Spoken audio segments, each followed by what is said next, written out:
दोस्तों नमस्कार, मैं सहायक प्राध्यापक N. A. कारेकर, आनंदीबाई रावरानी कला वाणिज्य विज्ञान महाविद्यालय वैभववाड़ी। मित्रों, हिंदी साहित्य में भक्ति काल का अध्ययन हम कर रहे हैं और भक्ति काल में हम कृष्ण भक्ति काव्य धारा की चर्चा हम कर रहे हैं। तो इसके प्रमुख बिंदुओं में हमने देखा है कि प्रस्तावना देखी है, उसका विशेषताओं के देखते हुए हमने 7 विशेषताओं को देखा है और जो विशेषताएं हैं इस विशेषताओं को हम देखने वाले हैं। तो देखिए, कृष्ण भक्ति काव्य की और जो विशेषता है उसमें प्रकृति चित्रण है। कृष्ण भक्ति साहित्य भावात्मक काव्य। इस काव्य में प्रकृति के मनोरम और अनुकूल, भयानक और प्रतिकूल रूपों के चित्रण में कृष्ण भक्त कवियों ने अपने अद्भुत कौशल का परिचय दिया है। प्रकृति का कोई भी सौंदर्य उनकी आँखों से छूटा नहीं है। पृथ्वी, अंतरिक्ष, आकाश, वन, जलाशय, यमुना, कुंज भवन आदि का सौंदर्य चित्रण कृष्ण भक्त कवियों ने किया है। सूरदास का प्रभातकालीन चित्रण इस प्रकार का है। देखिए, जागिए ब्रजराज कुंवर, कमल सुमल सुमन फुले, कुमुद रुंद संकुचित, भृंगलता भूले। रीति तत्व का समावेश अगली विशेषता है। कृष्ण भक्ति काव्य में श्रृंगारिक चित्रणों के साथ रीति तत्व का भी उल्लेख यहाँ पर मिलता है। सूरदास और नंददास की कृतियाँ इसका प्रमाण मानी जाती है। सूरदास की साहित्य लहरी और नंददास की रसमंजरी तथा विरह मंजरी में नायिका भेद तथा अलंकारों का विवेचन यहाँ पर मिलता है। सूरदास के समय में भी विट्ठल जी ने श्रृंगार रस में उन्हीं के जैसा रीति पर ग्रंथ लिखा है। उस समय चैतन्य संप्रदाय में भक्ति को काव्य शास्त्र का सांगोपांग रूप देने के लिए भक्ति रसामृत सिंधु और उज्ज्वल नीलमणि की रचना हो चुकी थी। नंददास की रसमंजरी में नायिका भेद, हाव भाव, हेला, रति आदि का विस्तृत विवेचन है। रूप मंजरी में वयसंधि तथा प्रथम समागम आदि दशाओं का वर्णन यहाँ पर किया गया है। अष्टछाप के अन्य कवियों में भी नायिका भेद के उदाहरण देखे जा सकते हैं। अतः यह स्पष्ट है कि इन कवियों ने अपने काव्य रूपों में रीति तत्व का यहाँ पर समावेश किया है। अगली विशेषता है प्रेम की अलौकिकता। कृष्ण भक्त कवियों ने प्रेम के अलौकिकता पर उन्होंने बल दिया है। उनका श्रृंगार रस चित्रण मधुर रस की कोटि में यह पर आ जाता है। मधुर रस की स्थापना कृष्ण और राधा के प्रेम का उन्मुक्त चित्रण करने के लिए की गई है। कृष्ण भक्ति कवियों ने रीति जैसे प्रसंगों का भी वर्णन किया है। इस प्रसंगों के आध्यात्मिकता ढूंढना व्यर्थ है। इस भक्ति परंपरा में श्रृंगार वर्णन के कई कारण मौजूद थे। एक तो मंदिरों का वातावरण विलास प्रदान होता गया, दूसरा अधिकारी वर्ग का दृष्टिकोण भी विलासोन्मुख हो गया था।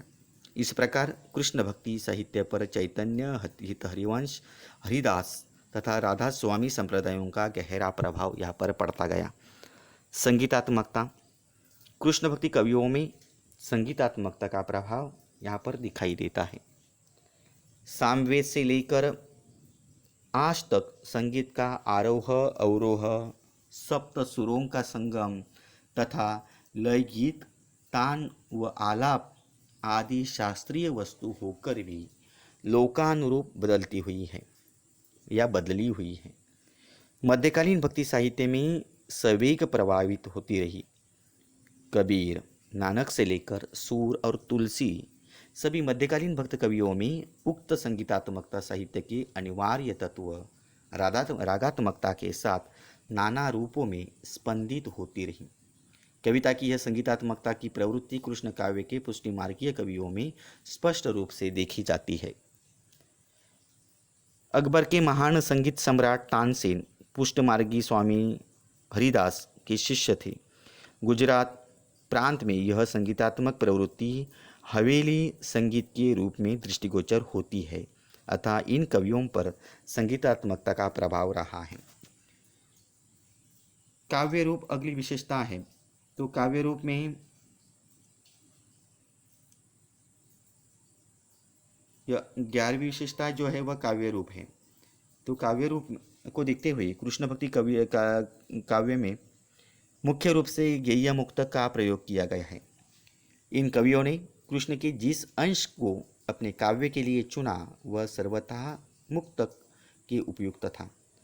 संपूर्ण कृष्ण काव्य में प्रबंध रचना बहुत कम पाई गई है, फिर भी कृष्ण के जीवन के किसी अंश की क्रमबद्ध कल्पना अवश्य मिलती है। सूरदास के काव्य में ब्रजभाषी कृष्ण की संपूर्ण कथा देने का प्रयत्न दृष्टिगोचर होता है। कृष्ण की संपूर्ण कथा देने का प्रयास ब्रजविलास में ब्रजरत्न दास ने किया है। कवि नंददास के भंवर गीत, रुक्मिणी मंगल और रस पंचादही आदि में कथात्मकता दिखाई देती है।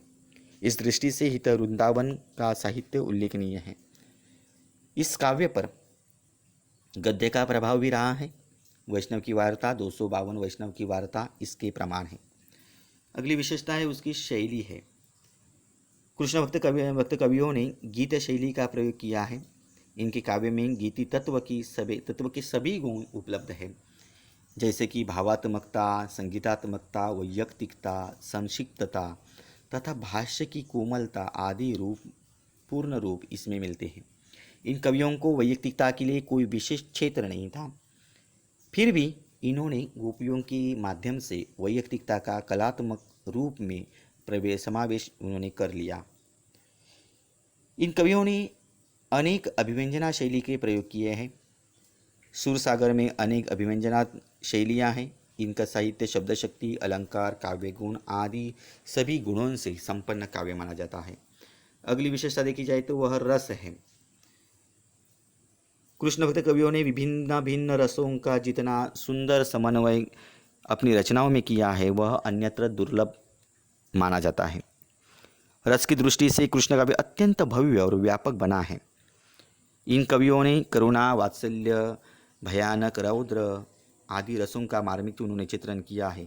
वात्सल्य रस से सूरदास की साहित्य जो है वह बेजोड़ साहित्य माना जाता है। अगली विशेषता है उसकी छंद है। कृष्ण भक्ति साहित्य के अनेक छंदों का प्रयोग यहाँ पर दिखाई देता है। इनमें दोहा, रोला, चौपाई आदि छंदों का भी प्रयोग हुआ है। साथ साथ सूरदास ने कवित्त, छप्पई, कुंडलिया, हरिगीतिका आदि छंदों का भी उन्होंने प्रयत्न किया है या प्रयोग उन्होंने किया है। अगली विशेषता है अलंकार। कृष्ण भक्ति काव्य में अलंकारों का अनूठा परिचय है। इस काल के कवियों ने विभिन्न अलंकारों का प्रयोग अपनी काव्य रचनाओं में उन्होंने किया है। रूपक, उपमा, उत्प्रेक्षा, यमक, श्लेष आदि अलंकारों का विविध आयामी प्रयोग इन कवियों में किया है। भाषा शैली अगली विशेषता है। तो कृष्ण काव्य भक्त कवियों ने अपने काव्य रचना के लिए तत्कालीन वृंदावन में प्रचलित कृष्ण ब्रज भाषा का प्रयोग उन्होंने किया है।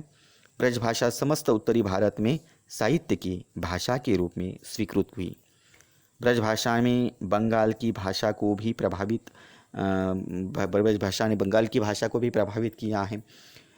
यह आधुनिक काल तक साहित्य की भाषा बनी रही। सुर तथा रीतिकालीन देव, बिहारी आदि कवियों ने इस भाषा को जो सौंदर्य दिया है वह समस्त हिंदी साहित्य में आज भी अद्वितीय है। दोस्तों, अंत में कहा जाए तो कृष्ण भक्ति साहित्य आनंद और उल्लास का साहित्य है। इसमें सर्वत्र ब्रजरस की प्रधानता है जो अद्भुत और विलक्षण है। शुद्ध कलात्मक दृष्टि से यह साहित्य अनुपम है। तो आज हमने यहाँ पर कृष्ण भक्ति साहित्य की विशेषताओं को हमने देखा है। फिलहाल आज हम यही रुकते हैं। दोस्तों, आप इस वीडियो से इन सभी विशेषताओं को समझने का प्रयास करिए। कुछ बात या समझ में न आती हो तो आप मुझे तुरंत संपर्क करिए। फिलहाल आज इतना ही।